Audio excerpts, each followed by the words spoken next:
Hey guys, today I'd like to take a look at a mask that I've been meaning to do a video on for quite some time, and I'm happy to be able to feature it today, and that is the 2011 Don Post Studios Dr. DOA. So this mask I find very interesting, and it's got sort of a connection to a classic mask, which I'll touch on in just a bit.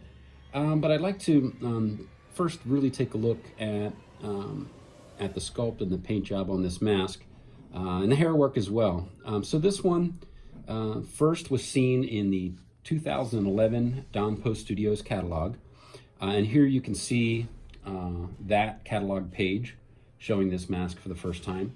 And you'll notice in this page that the paint on it appears to be more of a gray color, and it also appeared in this same gray color in the 2012 catalog, which you can see here.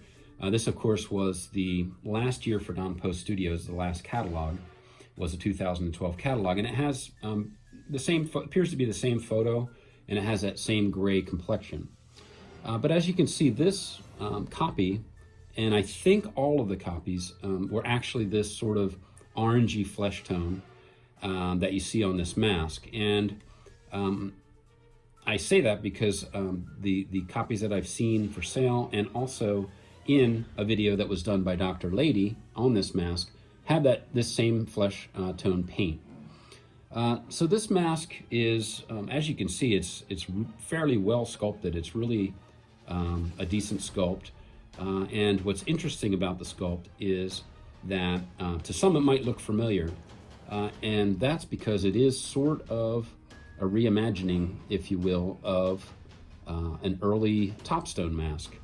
And I don't have any definite information on that fact, other than it was mentioned in the Collection Corner thread on the HMA website, which is no longer running, but it was also mentioned in Dr. Lady's video on this. Now, I'd like to show you that Topstone ghoul, before we look at the details here, show you that Topstone ghoul next to this mask.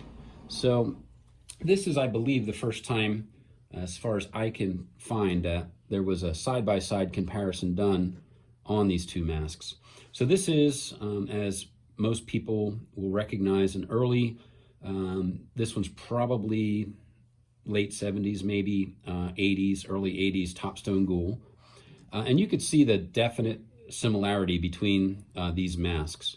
Now this one obviously has more detail and sort of a more refined sculpt to it, and but you can definitely see in the nose, the teeth, the mouth, even the eyes, a definite similarity between the two.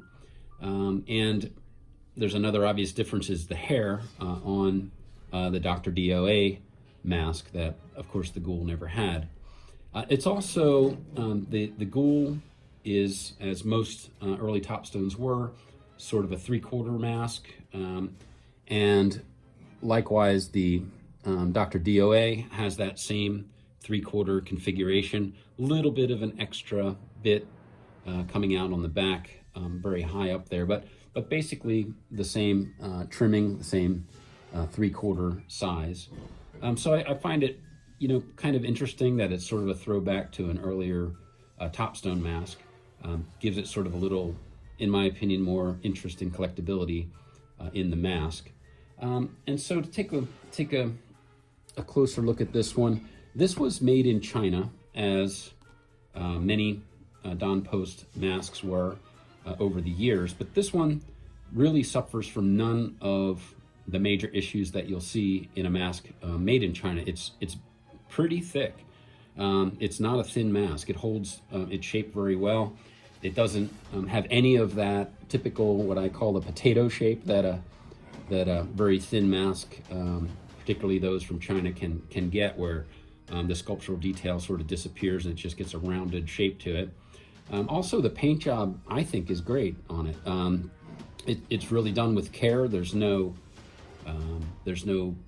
places where there's any mistakes that you sometimes see on those Chinese masks in the paint. The teeth are done well.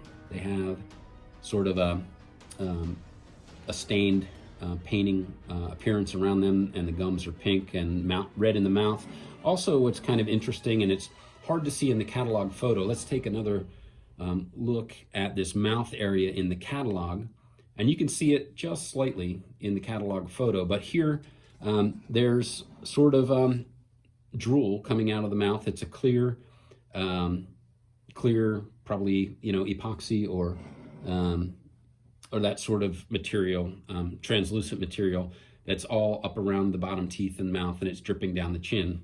I kind of find that to be a nice touch, a little extra work done in the production of these. The eyes are painted well. I really like the fact, unlike the Ghoul, which doesn't have eyes in the eye sockets, this has these sculpted eyes, and the wearer just sees out of the small pupil area on the eye, which I think is nice. It looks really good when it's worn, and this hair is actually surprisingly, it's sewn in hair, so it's not glued on. Had it been glued on, a lot of times the Chinese masks will have that yellowing or darkening of the glue, but this is sewn in, which I think is also for a mask produced in China, it's actually a pretty high-end element. So yeah, there's not really too much more to say about it. It did only appear in 2 years, and it was only shown in those 2 catalogs. But I think that the Topstone Ghoul reference makes it kind of a collectible mask at this point, a well-produced mask. So you can still pick these up if you can find them for a decent price, and I would definitely add it to your collection if you can find one. So again, that is the 2011 Topstone Dr. DOA. And as always, thanks for watching, guys. We'll see you next time.